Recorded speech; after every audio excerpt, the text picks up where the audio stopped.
history dictates that all fiat currencies fail because they do the same thing. The Roman Empire had the same problem. They were on a fiat system. They expanded, and the only way to expand that rapidly is to produce more and more debt.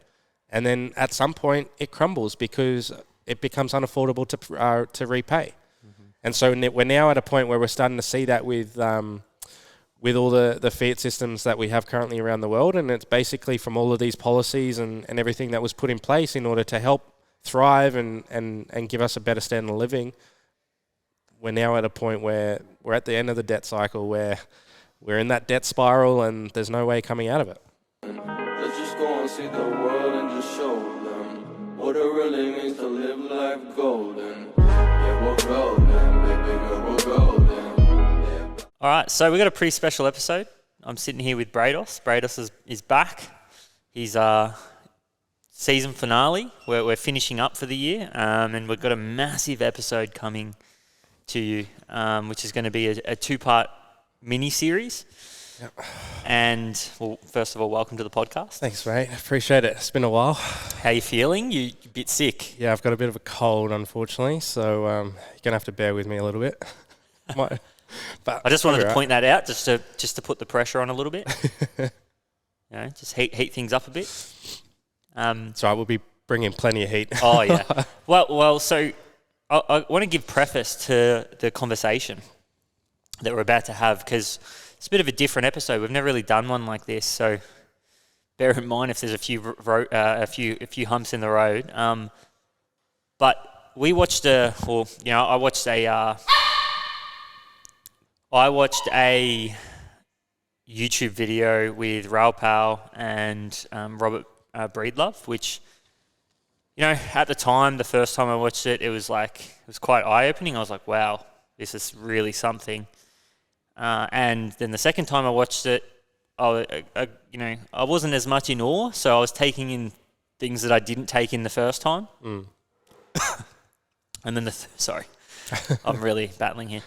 And then the third time that I watched it, it really did become something that really started to make sense and really able to put it all together.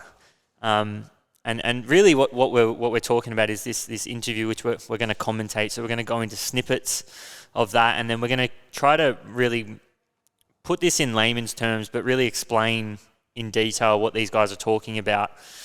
But I really thought it was such a profound interview that takes a lot of these feelings that you have, a lot of these things that we kind of knew that were happening, like inflation, the obviously Bitcoin and housing prices and asset prices going through the roof. A lot of these different moving parts. This was kind of the thing that brought that all together and started to make me understand it on a deeper level. Yeah. And it just made a lot of sense. So I thought, what better way than for us to kind of pull that apart and really start to discuss that. So it's the macro framework that has been obviously building up over the last 100 years. And so it all ties into my economics background and that sort of thing, because this is all the stuff that we learned back in uni days. And it's just been something that I've been compounding my knowledge over the last 10 years or so as well. And so, yeah, he put it all together in such a simple way that made us all understand really. And it then, once you have a clearer picture of what's actually going on, it then allows you to sort of zoom back and try to navigate where we're going to actually be heading from this, because who bloody knows at this point. Yeah, and I think that's the most important thing, right? None of us really know where it's heading, but we're all trying to make bets. Yeah, we can all speculate, and and I think this for me was a really clear, kind of concise way of allowing me to go away and really think about how do I want to really position myself? Yep. Not even just from an investment standpoint, but from an economic standpoint. We're all got careers, we've all got businesses or future aspirations. And then it's really about sitting back and going, okay, well, what does this change for me, right? And how do I position myself moving forward? So, well, it affects your decision-making around buying a house, having kids, the lessons that you want to teach them, all those sort of things. We did a really good episode that released Monday Josh Jones, and I started because I think he's got a pretty interesting story around obviously being in the corporate world, leaving that. Yeah. Now he's doing a little bit of videography, a little bit of investing, a little bit of coaching. Like he's kind of got his hand in it, and I think he's he's a really good representation of a creator. And we had a really good conversation about the future of work, and I think that's really important to what we're talking about now is how work could potentially change, how the financial systems could potentially change, probably will change eventually. It's already happening. Yeah. But yeah, I just thought it was a really kind of interesting conversation around, and I wanted to share it with, first of all, like you guys are going to get a link where you can go away and actually watch this, but we're going to bring up some snippets, we're going to commentate, and we're going to really break this down for you so that you can really start to understand it. So you can mold those two together. But yeah, all in all, I thought it was a really important interview. Absolutely. And he's been working on this for, the last 20 years or something. So he's obviously put a lot of thought into this concept, and it's obviously framed his decision-making and how he positions himself moving forward as well. So super interesting. Definitely. So Raoul's got a pretty good, a pretty amazing, what's it called?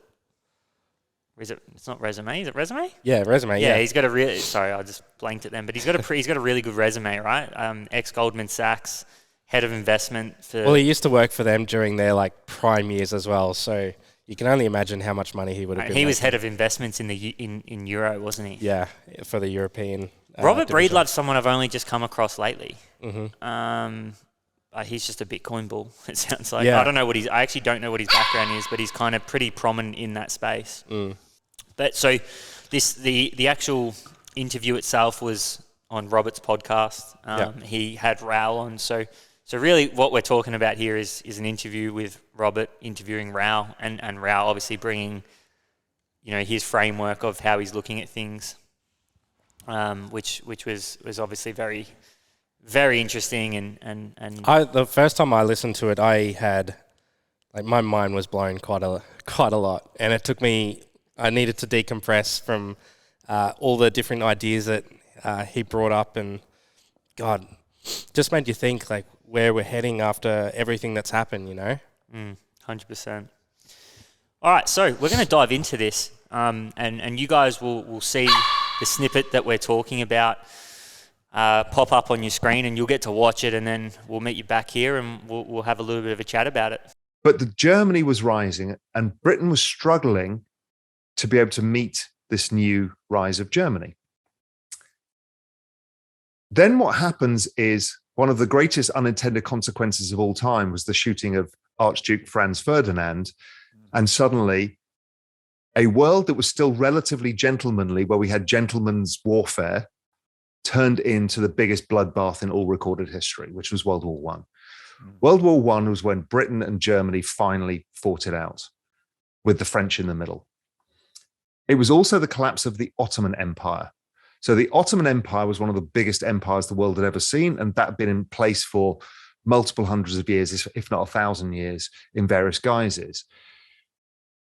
World War I saw the end of the Ottoman Empire and a complete power vacuum of which Germany was filling, and 20 million people died. The world had never seen warfare of that sort because of the rise of technology. Tanks, planes, stuff like this. And it kind of shocked everybody. Europe was used to kind of gentlemanly warfare where we'd fight on the battlefields and then have, drinks on the polo field, that kind of stuff. Mm-hmm. But that world had gone. The kind of innocence of that world had disappeared forever. Mm-hmm. So what happens after World War I was where it really all began. It began in something called the Treaty of Versailles. In France, all the nations, the UK, the US, who was the rising superpower, Germany and France got around a table and negotiated the peace terms for World War I. In that was a war repatriation payment for Germany. And the British and the French, against the Americans' advice, was to impose a historically gigantic offset for the damage done to Europe, because they were still trying to think in those terms of being a gentleman. You should be fined for what you did. I mean, Christ, 20 million people died. Yeah. So they reached this agreement, and in modern day money, it's kind of $500 billion. But economies were smaller. This was a unpayable amount of money. Mm-hmm. So Germany in the 20s starts trying to pay this and simply can't. Mm-hmm. So they decide to debase their currency. And that is the German hyperinflation. People confuse debasement with inflation. All right, so that's really interesting. And I think if you think about it from the start and you kind of work your way through and you go, well, British up until that point were probably the powerhouse in the world. Mm-hmm. And like anything, like at any point in society, everybody's fighting to obviously gain competitive advantage and really start to make progress against, that power. Yep. That's kind of the basis of the aspirations of country by country. Mm-hmm. And obviously the Germans were at the forefront of that with World War I, industrialization, mm-hmm. a power really coming up. The rise of technology as well. So they were at the forefront of tank technology and airplanes and all that sort of thing as well. So they were building up this artillery base that was essentially making them more. They were the emerging market at the time. So they were the emerging superpower that was coming up. And so, as the video said, the French and the UK, they were feeling threatened by this. And so this is what caused World War I to happen. And then because they ultimately won, obviously, and then they put on this fine on Germany, that's what led to basically a lot of poverty within the country, because all of a sudden you're wheeling around wheelbarrows of money just to pay for a loaf of bread and all this sort of thing, and there are so many repercussions for that, and that's what ultimately led to the rise of Hitler, and then we lead on to the next stage of what's actually happened, and yeah, it was just mind blowing. Yeah, I think the thing that you look at there, right, is obviously the Treaty of Versailles is what is that agreement that everybody come to, and then obviously because the amount of people that died and the impact on the economy and so on, someone has to pay. Mm-hmm. And the person the country that loses the war is usually that one. So then $500 billion, is... This was pre-globalization as well. So this is just what they could produce as a country. It was just... It's impossible, as Raoul said. So essentially what they had to do was they had to print more money in order to pay those repayments. That's the interesting thing that I think our audience may not understand, but I think if we explain it to them that they will. So basically when you're in debt, you're in debt or based on a certain amount of money, a certain amount, right? Now, $1 to the naked eye looks like $1. Mm-hmm. When you're debasing a currency, that's usually happening behind the scenes. At the time, everyone else was pegged to the gold standard as well. So the British pound was pegged to the gold standard. The US dollar was as well. And so, essentially Germany had to go off that in order to print more money in order to make these credit repayments. And that was the ultimate decline of the German marks. And obviously through that, it led to a lot of hard times within the country. And then that's what happened. And typically when you see something like that, you have a lot of people who get angry, and that's what forms the left and the right. And then, essentially just through that anger and all that violence is what happened to the rise of Hitler. And then obviously we know where that ends up. So when someone's debasing, because I want to kind of get the point across as to why they had to debase. Mm-hmm. Right? Why did? Because I feel like there's a massive correlation to what we're experiencing right now. Mm-hmm. There's no choice but to debase the currency. So in Germans' position, why do they have to debase the currency? Well, essentially, so that fine was essentially a debt that the nation had to pay. And so the only way that you can then afford to pay that is to obviously print more money, because typically the only way that you can get more money into the society is to obviously increase your GDP. And how do you increase your GDP? Usually it's by an increased production of your participation rate. So the more people that you have within your system and the more goods and services that you produce, the larger your GDP will grow. But this was in a time when we didn't have globalization, and so they would have just been producing goods and services for within their economy and maybe to other nations around the EU. And so because of that, the only way that they could afford to make those repayments was to artificially inflate the money supply. And that's essentially what they did. Because they're increasing their money supply, though, does that mean that it's natural? Essentially, the country is becoming poorer. So their purchasing power, as I said, they had to wheel around wheelbarrows of money just to pay for a loaf of bread, and that's all hyperinflation. But at first, it starts off really gradually. So you might start see inflation at 3%, then 6%, then 10%. And then all of a sudden you get to the point where like inflation's at 50% month on month. And then that's technically the term for hyperinflation. Then you get to the point where you see places like Venezuela and Zimbabwe where inflation's at like 1,000,000% or something. And you're having to start printing like $1 trillion notes, and that'll just buy you, I don't know, a carton of milk or something like that. Yeah. And so that's essentially what happened. They debased their currency, which made everyone within the country a lot poorer. And so the debt that they were paying, do they pay that in German? So does it mean the fact that because they're like naturally, because they're paying it in German mark, right? My mind goes to this, and correct me if I'm wrong, because I could be, but is it also because just by printing that money, that means you could potentially have you could inflate that debt away, which means you could probably pay it, right? But you pay it at the expense of everyone within your society. Yeah. Okay. Cool. Yep. Awesome.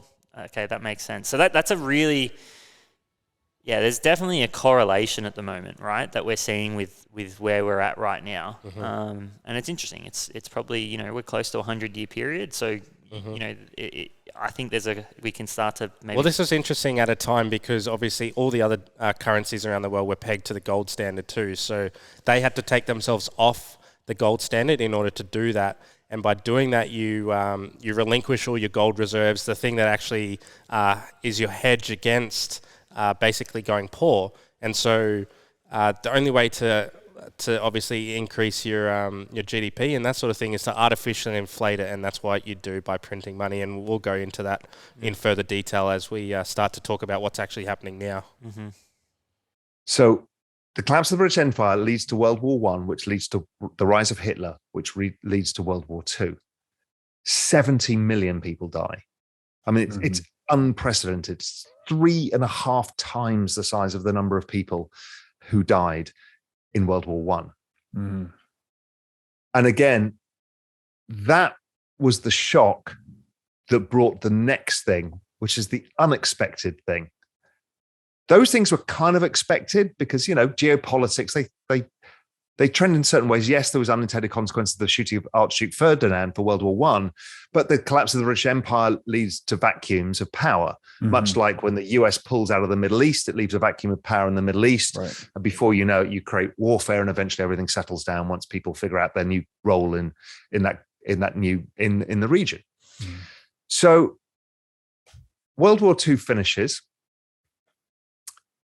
And here's the bit where humans made a mistake. What do? They're euphoric.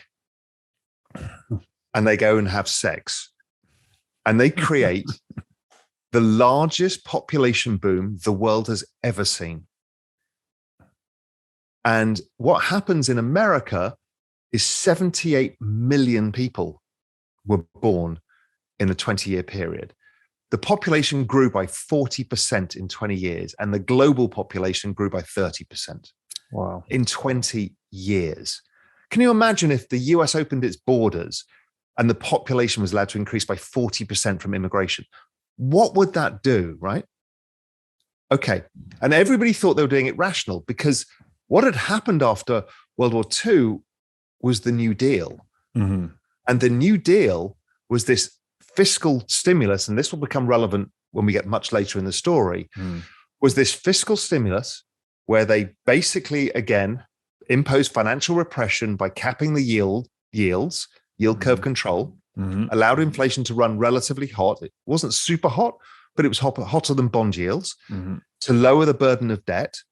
But then they fiscally stimulated in an unprecedented manner never seen before in world history. That stimulus and the Marshall Plan of rebuilding Germany and rebuilding Japan, that stimulus created the boom of the 1950s. And the 1950s and 1960s were probably the last golden age we ever saw. With on the back of the World War II, what did he say, 70 million people? 70 million people died because of World War II. And so at the end of the World War, obviously everyone was excited, but then also we'd had 70 million people die. And so what do people do when they, like, we get back to a world order and that sort of thing? They go out and celebrate. And obviously, as he said, there was, 86 million people who were born over that 20-year period. And so, as I said, the two ways that you stimulate your economy is to increase the labour supply and also increase labour in the goods and services that you produce. And so what they do, they increase the labour supply at the greatest rate we've ever seen. And we will probably never see a period where we see that much growth. And so that's why what he was talking about is the 50s and the 60s was pretty much the golden age where everything was just expanding. Growth, like the economies within the world were just expanding at such a massive rate. And the way to obviously stimulate that is to print more money, essentially, is to just have really, really expansionary fiscal policy. And in doing so, we saw a lot of innovation in goods and services. So, for example, washing machines and cars became a really big deal. And that obviously led to more efficiencies and that sort of thing too. Yeah, and this is all, based on the fact that, I think you said the global population increased by 30%. US population increased by 40%. Yep. And he kind of used the term, imagine you open the borders and you just allowed the population of the US to increase by 40% in a 20-year period. And that's where you're talking about the labour participation rates go up. And that's what created what he called the golden age of the 1950s and 60s. Yep. And then to fuel a lot of that growth, or even you could almost say like add fuel to the fire, you then use stimulus in those times. So this is when you had the rise of like Carnegie Steel. You had what are the other businesses? You basically had these giant monopolies that allowed. We started to see billion-dollar organizations start to form during this time because obviously there's more motor vehicles on the road, and so that whole manufacturing division just started to expand rapidly. And so this was a time when people were actually starting to build wealth, which was crazy. Do you want to talk about the stimulus and yield curve control? So that dynamic, what that actually means. What does that mean for people? Because I feel, again, this is it's super technical. So yield curve control is when governments come out and they manipulate the prices of their longer term bonds. So we do it here in Australia, where we go out and we manipulate our 30-year bonds and we basically keep the yields really low. And so in doing so, basically it'll get people to funnel money into these sort of things. It'll stop people funneling money into those things, and they'll funnel it into investment in businesses and that sort of thing.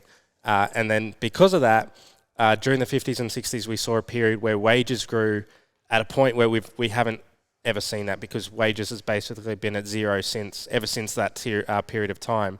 And so that's essentially what yield curve control is. It allows businesses and governments to spend money on their corporate area within the economy in order to stimulate growth and to thrive. And that's what you want to do typically after a world war, is basically try to grow your economy and get things back to feeling normal and everyone feeling prosperous again. Yeah. Because then there's, what about when he talked about allowing inflation to run hot? So hotter than bond yields. Yep. To lower the burden of debt. So typically when you go through a period of war, it's a time when you spend the most amount of money, because wars, they obviously cost a lot of money to run, and you have to spend it. It's the biggest spend governments have. Exactly.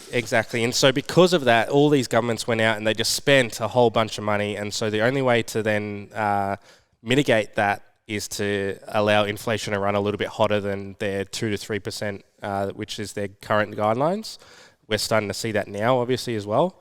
And so that's essentially what they were doing too. And because of that, it allowed wages to rise and that sort of thing during those times. Do you see a correlation between then and now? Like, it sounds like there's a massive correlation. And maybe, we there's a probability that we could see a war soon.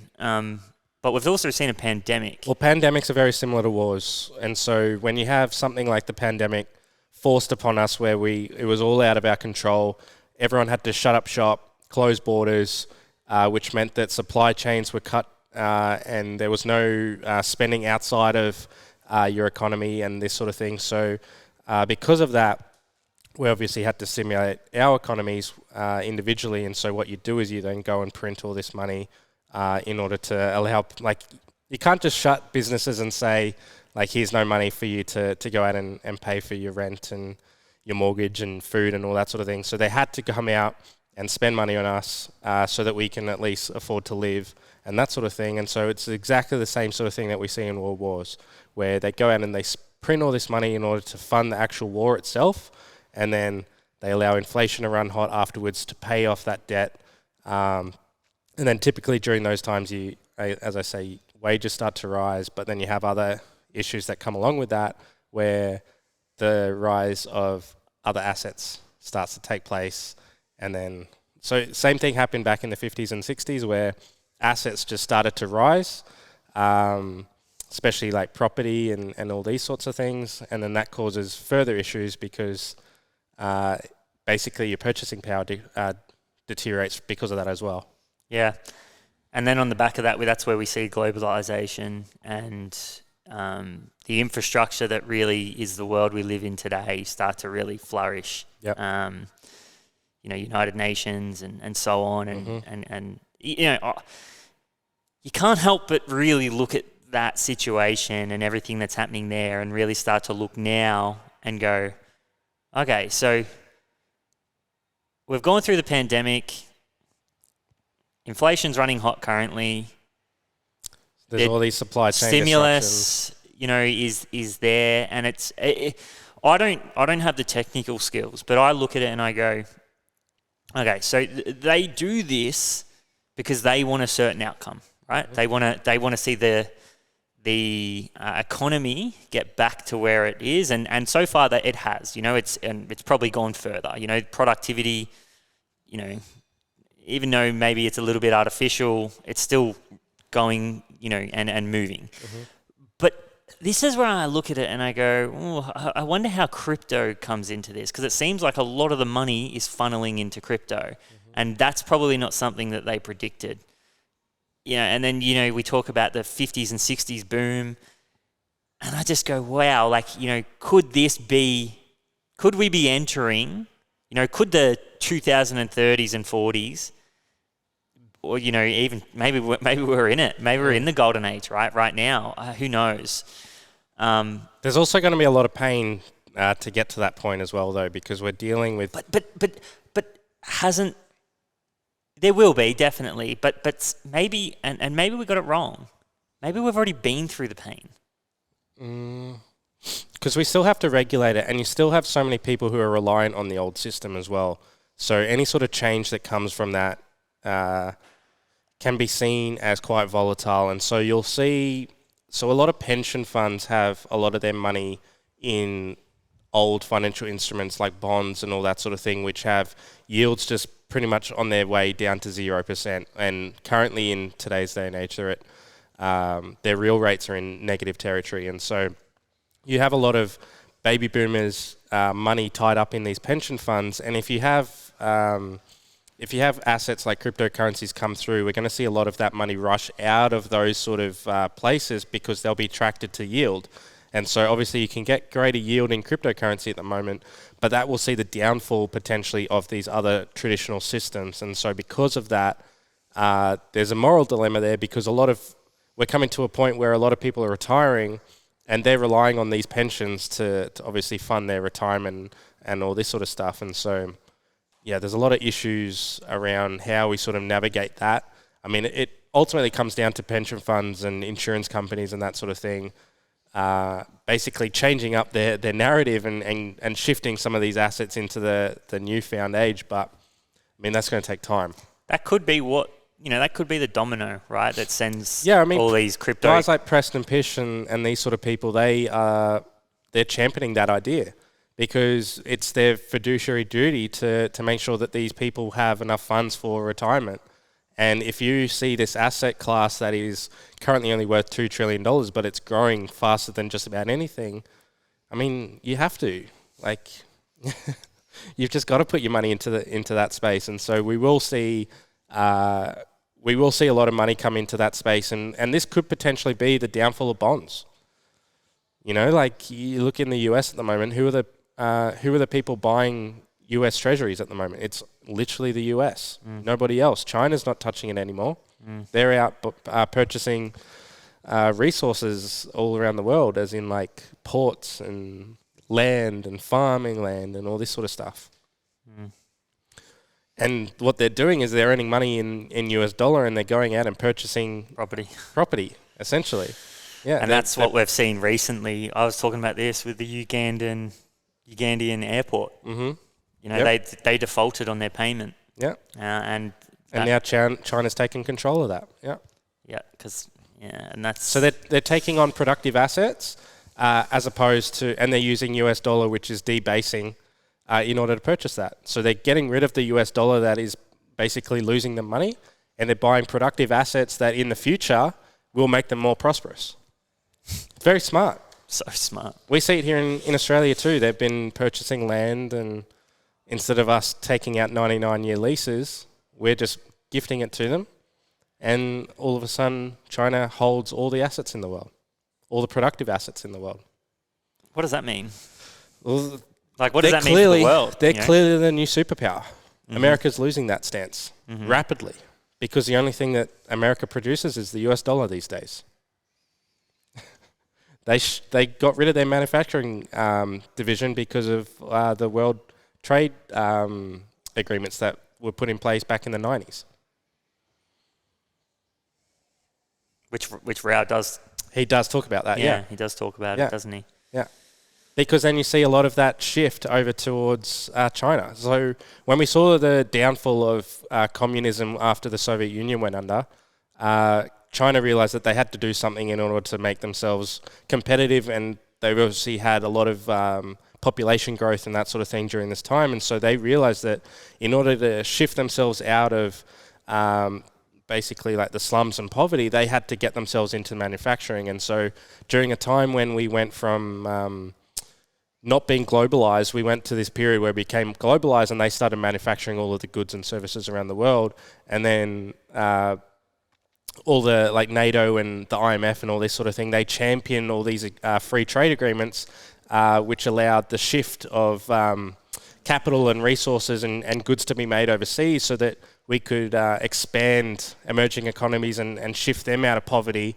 And so what ultimately happened was the middle class in Australia, in Canada, in the US, that all dissipated, and it shifted over to China basically, and places like Vietnam and Indonesia and Malaysia and Singapore and that sort of thing. So it's those decisions that, so NATO was 1949, EU 1957, United Nations 1947. A lot of those decisions to globalize has also led to the point where we're probably at now, where you've got such a huge wealth gap. The middle class doesn't exist anymore. Or The EU were so countries within the EU were a little bit smarter. They still had gold reserves, and they were able to keep a lot of their manufacturing division. Especially, you look at countries like France and Germany. They were able to keep a lot of their manufacturing because they didn't shift a lot of that capital overseas. And so ultimately what that did was it put more money into the pockets of the ultra-rich, and then it shifted a lot of that wealth from the middle class and the working people over to people over in China. And then that's sort of why we've seen the middle class in China just grow massively relative to everywhere else in the world. But then again, China had their own issues, and they've been fueling their growth by printing money as well. So it's rife all around the world. Oh, interesting times. Yeah. We'll move on to the next clip. Yep. So meanwhile, let's go back to these baby boomers. 1967, the first of them start entering the workforce. So they just, hit their 20s and they start entering the workforce. Mm. Great. For the first of those guys, amazing. Mm-hmm. Then by 1975, the average baby boomer is now in the workforce. Mm. So you've got the highest increase in people in the workforce ever. And two things happen. Firstly, prices explode. Because if you think when you first got your first job, what do? You rent an apartment, or right. you have to buy, in the old days, a suit and tie. You have to buy tables and chairs. You buy yourself a car. Your marginal rate of consumption explodes. Yeah. When you're doing that on a global basis, it explodes beyond anybody's comprehension. Right. It's the largest demand shock the world had ever seen and will ever see. We will never repeat anything like that again. So obviously supply can't catch up with demand. So the oil price goes through the roof. All commodities go through the roof. Everything goes through the roof. Right. And so everybody's scrambling to catch up. America can't deal with running twin deficits and being pegged to gold. It's losing its gold supplies. Yep. Its currency's too strong. And in 1971, Nixon walks away from the whole thing. Yeah. And we go to the fiat money system because it's unmanageable with this population boom going on and the rising inflation and all of the other pressures that are going on. By 1986, the baby boomers enter the workforce. The last baby boomer enters the workforce. Mm-hmm. So you've got this period, which we refer to as the Great Inflation, which most people think of as being a monetary phenomena. I think is a demographic phenomenon. I can prove it in every chart that I look at, proves that it was demographics. Right. The monetary side, of course, played a role. But the reality was, if you were to put the same setup anywhere in the world, regardless of what you're pegged against, you've got the same demand shock. Right. And the world can't keep up, right? So that's probably, I think, where you start to tie and you start to see some of the, some of the biggest influences on where we're at right now, and so let's start at the boomers entering the workforce. So, as we said, that's the generation that had the 30% increase globally, the 40% increase in... it's the largest generation ever. Yeah, largest increase in populace ever. Mm-hmm. Some of the things we talked about previously was the globalization, China, obviously taking over a lot of the world's manufacturing. So what you start to see is obviously all the boomers entering the workforce. Yep. And you combine that with globalization and obviously manufacturing leaving the country and because, Well, it wasn't at this point. So a lot of workers were still working for like Ford and like General Electric and all these sort of companies in the US. And so there were 1,000 jobs. Like it wasn't like anything like today where you apply for a job and there's 200-300 people applying for the same job. It was probably 1 in 4 or something like that. So there were a lot more jobs available to people. And as he was saying, this is a time when people were, they're obviously getting themselves out there, and then they were starting to get into housing and purchasing goods and all this sort of thing. And so that's where all of this money was being generated, and a lot of that was being produced by all of these workers too. So producing furniture, producing cars, all that sort of thing. This was just a massive boom period within the US's history. Yeah, and then so you fast forward to 1971, and do you want to explain a little bit about that event? They were throughout that entire period, they were basically on the gold standard, the Bretton Woods gold standard, and so they were required to hold a lot of gold reserves in order to basically back their economy, to back the dollar. And that just gave them a lot of stability and that sort of thing. But then because they were seeing a period where there was just so much growth and they were running all these deficits in order to keep up with that growth, they were having to sell off a lot of those gold reserves. Okay, so let's talk a little bit about that. So Bretton Woods, let's talk about that in one sentence so that everyone can understand it, because I think that's... So that's essentially just the gold standard. So essentially the US dollar was pegged to the price of gold. Cool. Perfect. Because I get that, and I think it's an event in history, probably the most significant event in history. Probably. Yeah. So I think that's important to identify and explain what it is. And then why. So let's talk a little bit about why they had to leave that standard. Yep. So they were running. And what's a deficit? Yeah, so they were running credit supply deficits, which was essentially what that means is that they were spending and funding all of these different projects and on infrastructure and the growth of the economy and through debt. But they were, in order to repay that debt, they were then having to use their gold reserves. So this was back in the day when the mint actually held on to vast amounts of gold. But in order to repay that debt, they were having to pay down their gold reserves. And so what they quickly realized was that they could basically go away from the gold reserve and they could just go back onto this fiat system, which allowed them to just print money at whatever cost. And then that would allow them to pay back these deficits and continue to spend money on infrastructure and healthcare and all these sort of things that obviously make society and your standing of living better. So that's essentially what they did in 1971. Yeah, and then there was repercussions, obviously, of that because... And they didn't. Sorry.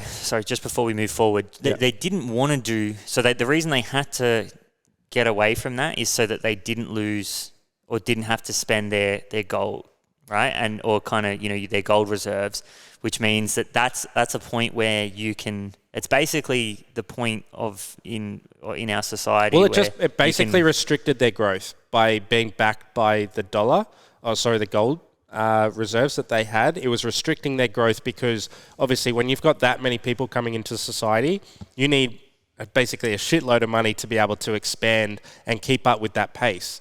And so what they realized is that they had to go to a system that allowed them to print money in order to keep up with that growth. Exactly. So that and it's the printing of money. So when you hear that term, printing of money, and you kind of, that gets thrown around a lot lately. They eventually changed the name to call it quantitative easing because then that sounds better because it doesn't necessarily mean that they're debasing. Yeah. And that's the interesting thing I think here that you start to see, right? Is like, okay, so that's such a significant time in history because really that's the time where you can pretty much go out and print money whenever you want to stimulate economic growth, whenever you need to. And they did it because there was a demand shock. And basically what you're talking about there is when you talked about the jobs before, right? There's so many people, right, caused by the big kind of increase in populace from the generation of the boomers just entering the workforce, which means because you've got so many people entering the workforce, there's so many people competing for jobs, which means that you're not short on talent, right? Which and if you're not short on talent, you don't have to increase wages because people are more willing to work for, or they're competing for those jobs. And we know this, right? When there's more. So it was globalization that basically caused wages to start to flatline, essentially. Yeah. So during the 50s and 60s was a time when there was a lot of inflation and that sort of thing. And because there was a lot of goods and services being produced, wages were increasing. And so people were actually growing their wealth based on the money that they were able to bring home from their 9-to-5 job. Mm-hmm. And so as soon as the world opened up and it started to become more globalized, a lot of those middle-class jobs were shifted over to countries like Thailand, to China, to Vietnam, and all these sort of places. And it's because of that which allowed the cost of labor essentially to flatline. And this is what allowed these like super rich people became even richer, whereas the middle class became poorer, essentially. Because the other thing... Their purchasing power was decreasing as well. Yeah, but also because there's so many people driving the productivity side of it in the workforce. You mentioned it before, but what those people go and do is they go and purchase property and they go and do all these things. Yeah, so we'll probably go into that next, but... asset prices. Ronald Reagan and Margaret Thatcher enabled this basically free or subsidised housing, and that turned people from creditors into debtors, and then that basically was the thing that caused us to go down this rabbit hole. We'll go into that. I think we're bringing up that clip, aren't we? Yeah, and I think it's also important to realise is that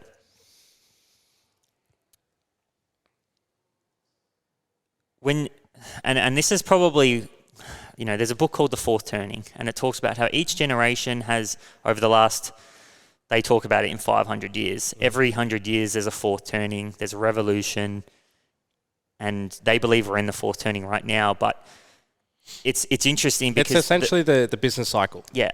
That's what the fourth turning is talking about. It's the business cycle, and we're currently in the fourth turning, which is essentially the end of the business cycle, and there's obviously a lot of chaos that ensues in those sort of periods of time. But I think it's interesting that the way they talk about it is you've got the prosperous, which is the first cycle. Yep. Then you've got the second cycle, which is all about world peace and equality. Mm-hmm. And then the third cycle is where it starts to turn negative. And that's the cycle we're talking about now. Exactly. Right? Yep. Because what you start to see is the boomers, they start to get the raw end of the stick. Right, and it's caused because of that demographical increase, which it's like a domino effect to this point where you start to see asset prices increase, wages don't increase, and that causes the people to start to get really angry. Mm-hmm.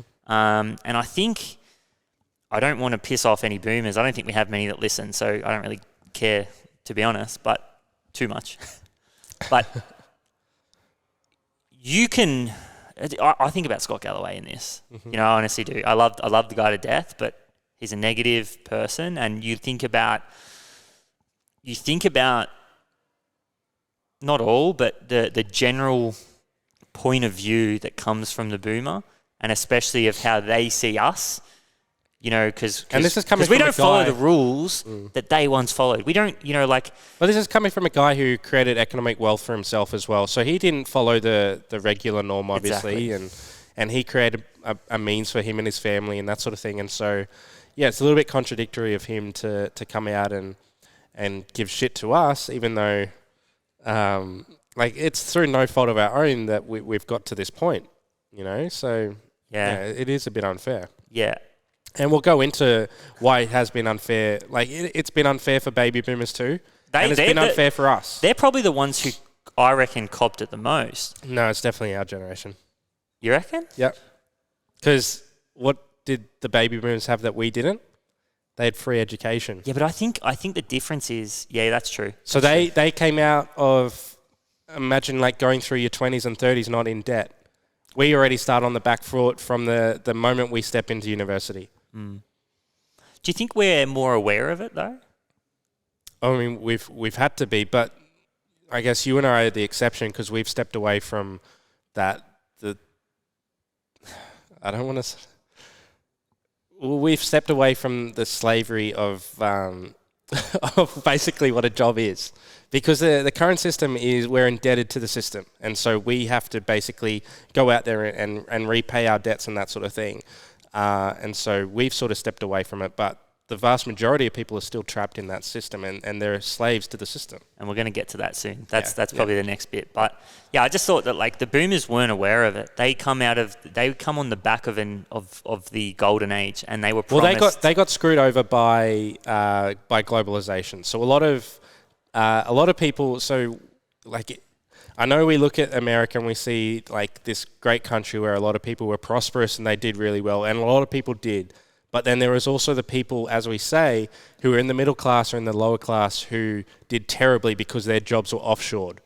And so because of that, they were promised the American dream where they were going to get wealthy alongside everybody else, and they didn't. Yeah, that's the point, I think. That's why, I made that comment of I think they had it worse. Now, but they're not here to compare, but they also had a time where they were able to, if they got into the property market at the right time when the property was starting to really take off, they were able to prosper from that. And then they also prospered from the rise of pensions and the rise of 401ks and superannuation and these sorts of things. And they also had a time where bonds were at incredibly high yields. So they had yields in excess of 20% initially, and then gradually that's been coming down. And now we're at a point where we don't have any of it. Yields are at 1.4%. We literally have no means to create wealth. Yeah, we do via the internet, and we'll come to that, but literally there's no other means for us to create wealth. Yeah. And so that's why I would argue that the millennials, and so there were actually more millennials than there were baby boomers too. So, and because of the GFC, and we'll sort of build up to what happened during the GFC, but because of the GFC, a lot of the baby boomers had to still continue working. And so because they had to continue working, it was coming up to a point where we were starting to enter the workforce and there were no jobs for us. So, I mean, I personally think that we were the ones who were screwed the most. But I mean, it's up to conjecture. Obviously. But that's kind of, yeah. So I think you're right. I think definitely, because we, at least they had a means to create wealth, but we were kind of, and we didn't. And we do, but it's, we're starting on the back foot from day dot. And if we were to look at this as an average, of like the average from generation to generation, you would see a massive. There's a reason why people are still living at home in their mid-30s. Because it's housing market is unaffordable now, and that's because of all the policies that we'll continue to get into. But I mean, it's unfair, and we're also, the baby boomers saw it too, where wages haven't grown at all, and the only thing that has been basically shifting the price of assets higher is the debasement of currency. And again, we'll go into that, but I mean, yeah, we've come to a point where we are seeing a revolution because we're at a point where there's literally no other choice. Yeah, I think the thing about the boomers that makes them, and I think why they a lot of them are very angry, is because they were unaware. They were sold this dream, and they probably thought they were achieving this dream, but in reality, it was. And politicians put different things in place, thinking that it was going to be good for society, and we'll go into Thatcher and Ragan enabling the rise of affordable housing and all this sort of thing, and they thought that was basically doing them the right thing and allowing them to have an asset to their name and all this sort of thing. But down the line, it made them a slave to the system. 100%. So very interesting. They were promised the American dream that they were going to get rich because now all of a sudden they own a home, and homes were going to continue to rise and all this sort of stuff. But meanwhile, the purchasing power was decreasing, and as I said, they went from being a creditor to now become a debtor. And as soon as you're a debtor, you're a slave to the system because you have to continually work your ass off to pay off this debt. And you think that you're getting wealthier, but realistically you're not. Yeah, and that'll come into obviously that next section a lot as well. But I think that 1971 was such a significant time in history that I think once you understand the dynamic of it, you can really start to understand how we've gotten to a point where we're at right now. And people push back because we have recency bias and we have faith in the system and all this sort of thing. We trust that the government's doing the right thing for us and this sort of thing. But history dictates that all fiat currencies fail because they do the same thing. The Roman Empire had the same problem. They were on a fiat system. They expanded, and the only way to expand that rapidly is to produce more and more debt. And then at some point, it crumbles because it becomes unaffordable to repay. And so we're now at a point where we're starting to see that with all the fiat systems that we have currently around the world. And it's basically from all of these policies and everything that was put in place in order to help thrive and give us a better standard of living. We're now at a point where we're at the end of the debt cycle, where we're in that debt spiral and there's no way coming out of it. Mm-hmm. And that's something that's happened many times in history. Oh, like for thousands and thousands of years. Yeah. Awesome. All right, we're going to dive into the next snippet. Is Ragan and Thatcher come along? And it was really Thatcher who drove a lot of this. She figured out something really clever, and it seemed a good idea, but it had unintended consequences, as everything does. Thatcher's idea was, in England, we had what's known as council houses, free housing for low-income families. They were, one of the benefits, like the National Health Service that came out of World War II, where we're like, we need to help people, part of that big fiscal stimulus that came and the restructuring of the political landscape.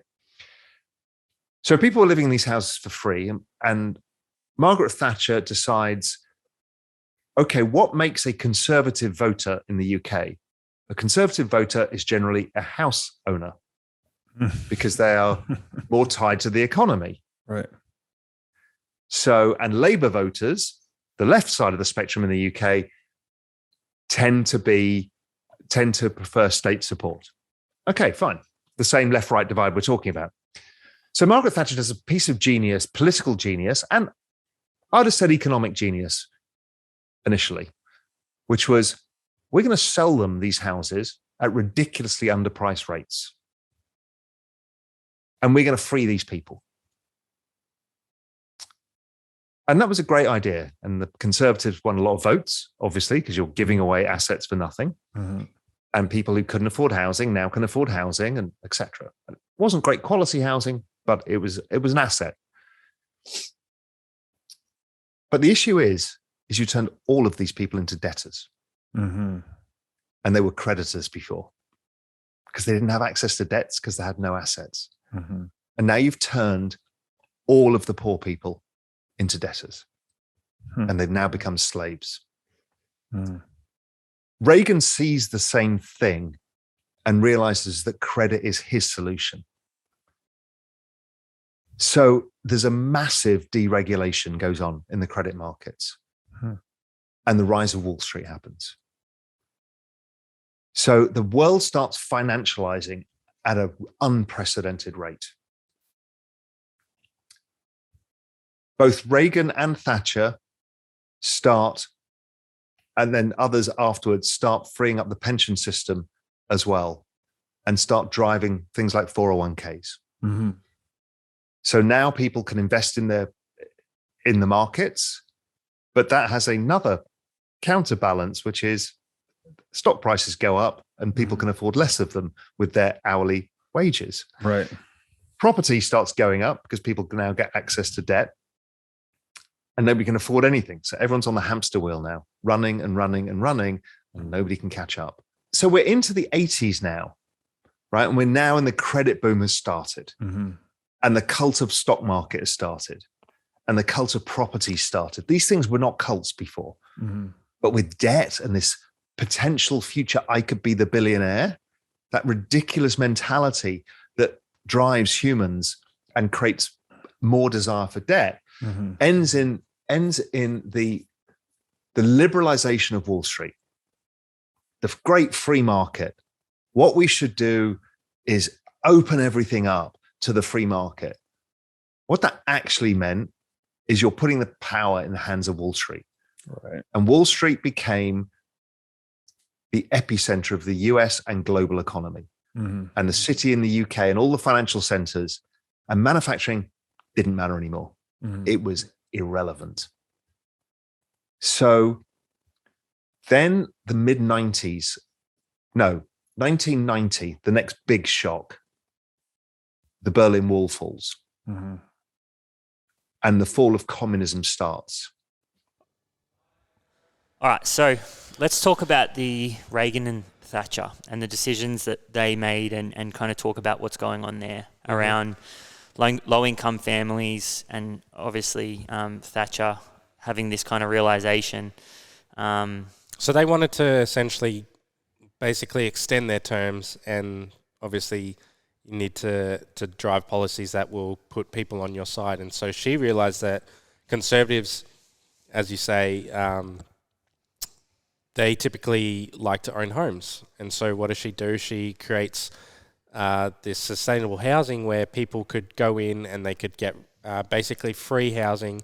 And then she decides that we're going to just sell them these assets for undervalue. But what they're going to have to do is to use credit to buy them. And so as Raoul went into, basically he turned them from creditors who were just basically taking home money from their jobs in order to basically fund their lives. Now what they were doing was, in order to supplement the purchasing power that they were losing out on, they were now supplementing that with debt in order to fund their lifestyles and this sort of thing. And as he said, it basically enslaved them to the system. And so it just made them poorer and poorer, because now all of a sudden they've got less things to spend their money on. And as he said, that property prices now started to boom. So did stocks. They started to boom. And so with the money that they were taking home from their pay, they could purchase less and less of these assets. And so in doing so, it made them poorer in the long run because of it. And that's because wages aren't increasing. Yeah, wages aren't increasing because a lot of the jobs were starting to shift offshore. And because of the rise of Wall Street and all this sort of thing, they realized that they could shift a lot of this money offshore too in order to develop all these emerging markets. And this is where Wall Street could go out and create a better yield for themselves in order to put more money into their pocket via bonuses and that sort of thing. This is what they essentially did. And then, as we'll probably go into, this led to the Asian financial crisis, because a lot of these emerging markets started to quickly expand and build up their balance sheets through credit and through debt, but their GDP, their economy wasn't producing enough money in order to justify these high levels of debt. And so what happens in 1997, there was the Asian financial crisis where a lot of these markets crashed 90%. So it started with Thailand, and then it shifted to Indonesia, to Vietnam, to Malaysia, all these sort of countries, Hong Kong, Singapore, and it just, it was a bloodshed, basically. I want to touch on the term "you're making them slaves," because I think that's really interesting. Mm-hmm. And for me, I look at it and I go, okay, well, the reason you're turning them into slaves is because when you're not in debt, you have more freedom. You have more freedom, right? Yep. And you're not, and I think this is where this mentality of, I need to buy a home, that, he kind of talked about these cults, because it's the only way that I can really keep my standard of living, because I'm storing value. And that's obviously coming off the back of the Bretton Woods system, where they can print money, and they're doing so to stimulate the economy, which is driving asset prices up. Sorry, it's driving asset prices up, and then obviously they kind of go to these low income earners and say, well, we're going to allow you to purchase property at a low amount, but in that low income family's mind, they're like, oh my God, I get to own my own home. I've never really thought about this before, right? I've never even thought this was possible. And then all of a sudden, because you have to pay that debt off, you're now working into a system where, again, we obviously know that the money printing and the economic stimulus is coming in, which is driving the asset prices higher, and you're then in this mentality that, oh no, I'm falling behind and I have to spend more money. I'm not being. I've got this asset, right? But obviously I'm in debt. So you hit the nail on the head. So essentially, what they had to do was they had to use credit in order to supplement the income that they weren't now producing, because their purchasing power was depreciating. So what they go and do, they went out and they just took on more and more debt in order to boost their means, and obviously that just led to them becoming more and more entrapped into the system. And so they had less say over what goods that they could purchase, and so that's essentially what I mean by they became slaves to the system. And then obviously this led to, throughout the period of the 70s and the 80s, it led to such a massive growth in credit that we got to 1987 where we saw a massive collapse. We saw the Japanese economy completely like deteriorate basically. And then this is when you had the realization from Alan Greenspan that you could basically manipulate the system by cutting interest rates.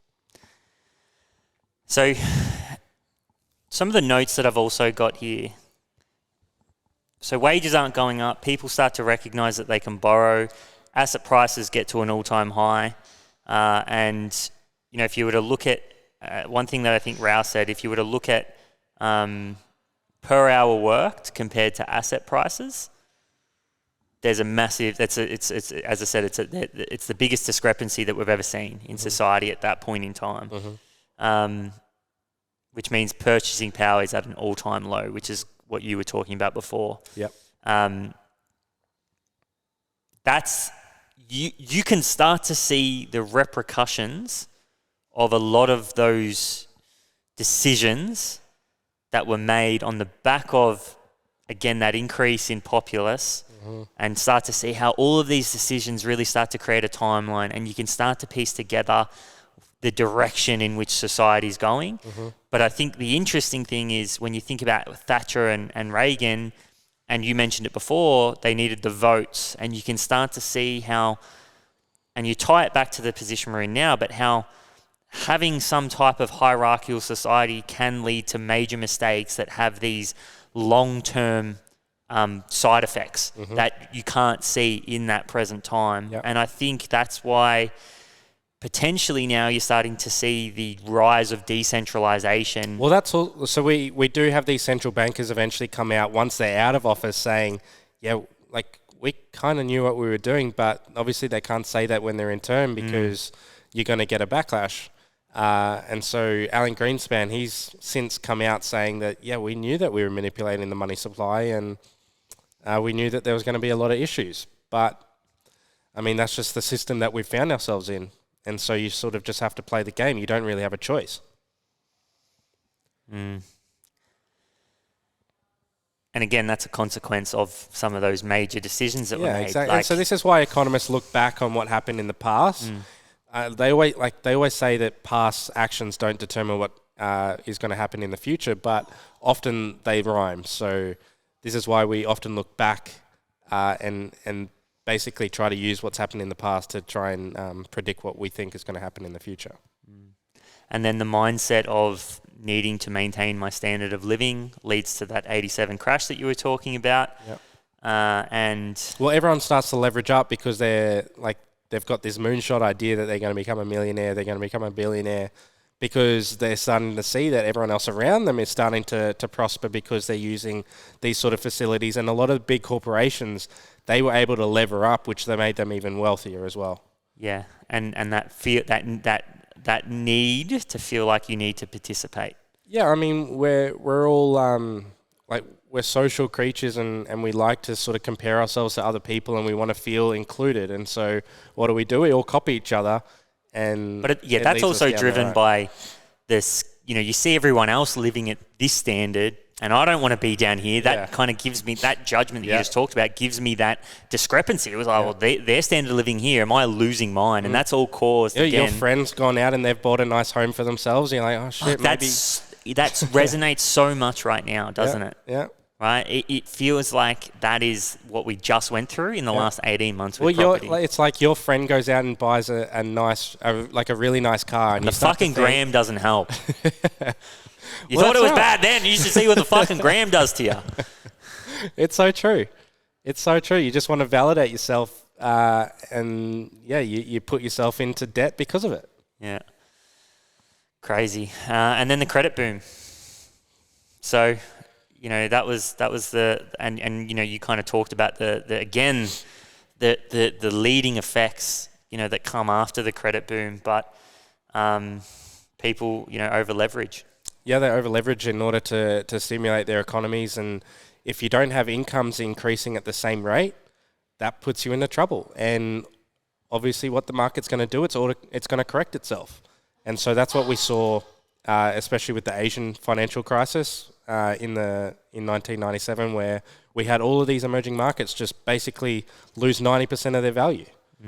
And it's taken them 20 years to get back to where they were. But these are the repercussions of what happened. And just one final thing on this. Can you explain interest rates? Because that's a big one as well. Because that's the initiation of the tool that the Fed thought that they could use. So we saw it in 1987 and also in 1997.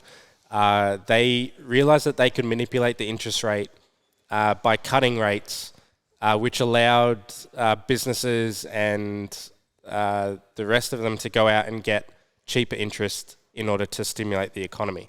So what you do when you're decreasing the interest rate is it allows the cost of capital, it becomes a lot cheaper, so you can go out and you can leverage yourself up to basically stimulate yourself and to boost your supply and all this sort of thing, and obviously that helps to stimulate the economy. And so that's what they realized during the 1987.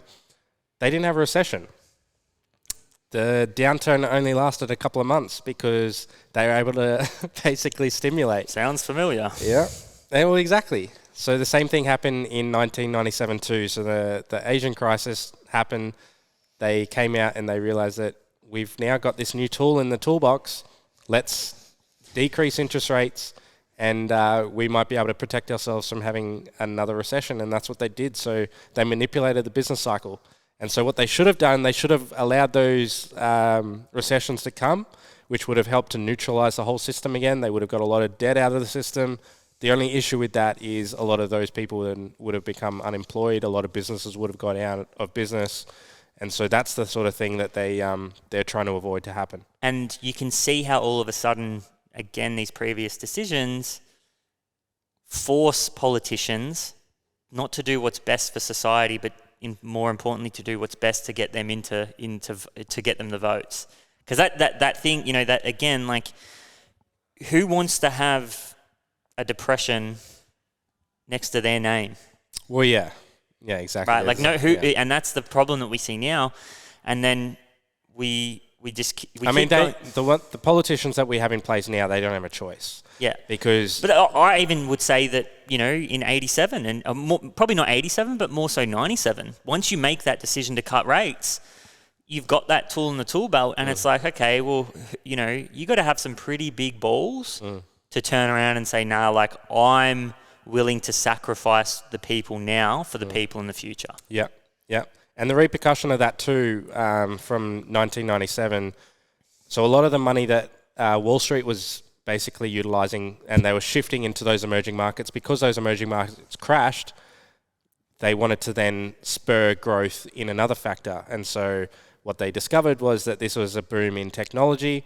So a lot of that money started coming back onshore, back into the US, and what did it do? It created the biggest bubble we've ever seen, the tech bubble. And obviously that collapsed in 2001, because as all bubbles do, they diverged from the price of gold, from property, all these sort of things, and ultimately we saw another crash. We saw more interest rates coming down, and the cycle repeats itself. Yeah, and I think the most important thing to understand here is that every time they cut rates and we go into more and more leverage, household income, because we're not seeing wages rise compared to household debt, is at an all-time high, which means our purchasing power is at an all-time low, which means the wealthier get wealthy. Sorry, the wealthiest get wealthier, and obviously the low-income earners, don't see that because they can't afford to get into some of these assets. Yeah, and then the repercussions of the tech bubble collapsing was that people, they needed a new place to try and make their wealth. And because interest rates were now at record lows, because this is what they do when there's the potential for a recession, they reduce the interest rate, so the cost of borrowing money becomes cheaper. And so what do? They funnel that money into the property market. And so we see from 2000 up until 2007, property market just goes absolutely ballistic. And then what's actually collateralized from all of that? It's houses. who are caught up in the houses? It's the banks. And so what do the banks do with all of that collateral? They go out and they spin it into all these CDOs and all these really technical financial instruments, and they just lever up the system to the point where it becomes unsustainable, and we see the market collapse in 2007, 2008. But in the meantime, something ugly is going on, and it's the labor force participation rate. So that peaks a couple of years after all of the baby boomers are in the labor force. Also, adding to the baby boomers in the labor force, the double shock of the demographics was women came into the labor force too, in record numbers. Right. Why? Because the household, they had to, because the cost of all this stuff had gone up. So you had to put women in the workforce and pay nannies to look after your kids. You know, it was a complete change. Now, I'm not saying it wasn't the right thing to do. Of course it was, but people were forced to, whether they wanted to or not. Right. So you had to have these double income households. Yeah. Because of the indebtedness, right? Exactly. Because the indebtedness and the rising asset prices. So your future self is getting poorer. Yeah. So you're like, fuck. I need to catch up. We both need to get a job. We need to work 2 jobs. Labor force participation rate eventually starts falling after 2000 as people start kind of just falling by the wayside as their jobs are gutted. Right. So this is the globalization and technology problem we talked about earlier, is in the end, people just can't get jobs. So you get this labor force participation rate falling. And then it starts happening as the boomers start retiring, which is they hit their 50s in 2000. So the ones who were lucky enough, remember the ones at the beginning of this full cycle were the ones that were lucky. Those are the ones who get to retire. Those are the ones who manage to do that. Labor force participation rate falls. Why do I keep talking about the labor force participation rate? Because it exactly maps velocity of money. So velocity of money collapses because of demographics. Because the older the population get, the less the money circulates. Right. Yeah. You see your parents, how do they spend compared to you? It's very different.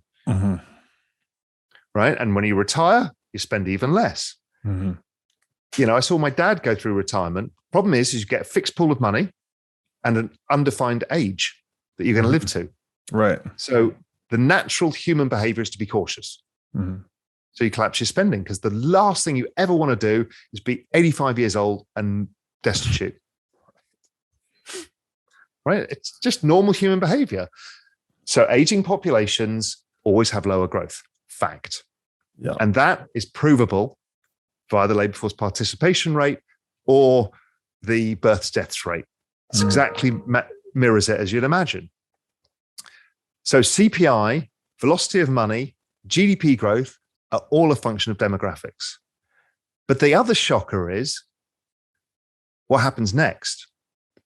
So the next part of the story, and it's all interrelated and it all comes back from that World War I and the collapse of empire, it all comes, is we've now hyper-financialized, and the weakest balance sheets in the world are the households. And behind that is the banks. So you start wiping out the household balance sheet by property prices falling, and you have the biggest financial collapse in all history, pretty much, maybe since the 1930s. So that's the debt burden. So the first thing that he mentioned there was obviously women entering the workforce, which I think is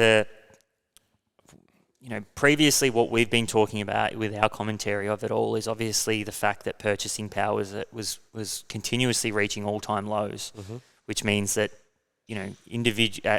households, in order to keep their standard of living, would kind of be on their hamster wheel and almost chasing, richness, and then that drives them into, more and more debt, and in order to. So the reason why their purchasing power is decreasing is because their mortgage repayments were becoming more and more expensive, because as the assets were increasing, so the property price was increasing. Obviously, you had to take on more debt to facilitate that. And so back in those days, typically the man was the one who went out and was working a job in order to pay for those expenses and that sort of thing. But because the indebtedness had reached such high levels, the women were having to go out into the labour force too. And so this is another contributor to the participation rate. So the labour force had increased so much because now you had all of these baby boomers in the system, and you also had all of the women now working as well. And so this is why we saw such a massive increase in productivity and all that sort of thing. And so that's why eventually we started to see the participation rate decline, because now all of these people were starting to leave the workforce. They're getting older. Yeah, they're getting older. And that was in the 2000s. So in the 2000s, you started to see the boomers, the first lot of the boomers start to leave the workforce, which seen the labour participation rate drop, which means a decrease in productivity. Exactly. And because the income of the economy is starting to decrease, meanwhile the debt is starting to just spiral out of control as you have more and more credit going into the system. Well, I mean, it's pretty easy to see what's going to happen next. And I think the interesting thing that Raoul said was labour participation rate, exactly directly correlates with the velocity of money. Yeah. So do you want to explain velocity? Yeah, so the velocity of money is basically the amount of money that sort of changes hands. So obviously, like when you're in your 20s, a lot of the money that you bring in is going to go out on things like rent, on going out and like shopping for clothes and shopping for furniture, buying like food and that sort of thing. Obviously, the older you get, as Raoul said, you retire at a specific age with a certain amount of money, not knowing how long you're going to live for, and so because of that, you become a lot more conservative with your spending. I see it with my grandma too, very limited on what she spends her money on, because she doesn't know when it's going to run out. And so this is what he's getting to when it comes to the velocity of money. So as these baby boomers start to retire, their spending within the economy starts to decrease. Again, this is a massive problem for the economy, because the income of the economy, the GDP, is starting to slow down. The only thing that is increasing the productivity is the amount of credit that's in the system. Yeah, and that his statement around CPI, velocity of money, and GDP growth are all a function of demographics. Yep. Which then again takes us back all the way to when the boomers were the largest population growth in history in terms of rate of population. Yep. And as you said, when they start leaving the workforce, it just becomes harder for the system to keep chugging along. Yeah. And so the government realised that the only way that they can continue keeping it basically on its journey is to just continue to quantitative ease. Print money, yeah. Cool. And this, again, continuously leads to, obviously, the weakest balance sheets that we've seen in terms of households, and behind all of that. And they're weak. The balance sheet is weak because they hold a lot of liabilities. So, obviously, your balance sheet is made up of your assets and liabilities. The asset is essentially the equity that you build up in your home. I like to argue that your home isn't actually an asset because it's not an income-producing thing. But yes, the equity that is held within the house is an asset. But because you have more liability, you have more debt on that thing. This is why he says that the balance sheet is at its weakest sort of level. So the debt to asset ratio is extremely high. Yeah, we see it today too. Yeah, and then behind all of that is the banks and. Yep. Because they're the ones who provide the credit to the customers they're the ones who provide the mortgages. Yeah. And that leads to obviously the 2008 crisis. Yep.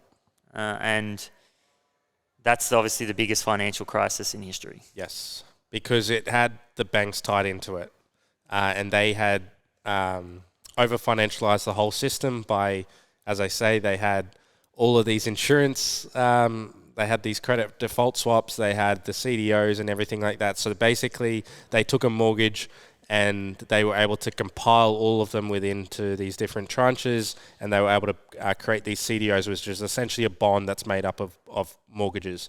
And then they were able to on-sell those because they could provide a certain yield for those sort of instruments, and then they just made more and more of these synthetic CDOs. And then what they did was they created these credit default swaps, were basically insurance items that hedged against those mortgage-backed bonds. And so it just allowed the system to just completely... And that's what we call like the collateral. Yeah, exactly. So they kind of created these things that were hedged against their collateral, and then obviously that led to what was that 2008 crisis. Yeah, and basically what happened was because a lot of people started defaulting on those loans, the housing prices started to decrease, and what that does is it pushes out the leverage that those banks have, and because they can't now make those repayments on those, they start to go under, and this is why we saw companies like Bear Stearns and Lehman Brothers and that sort of thing eventually go into liquidation.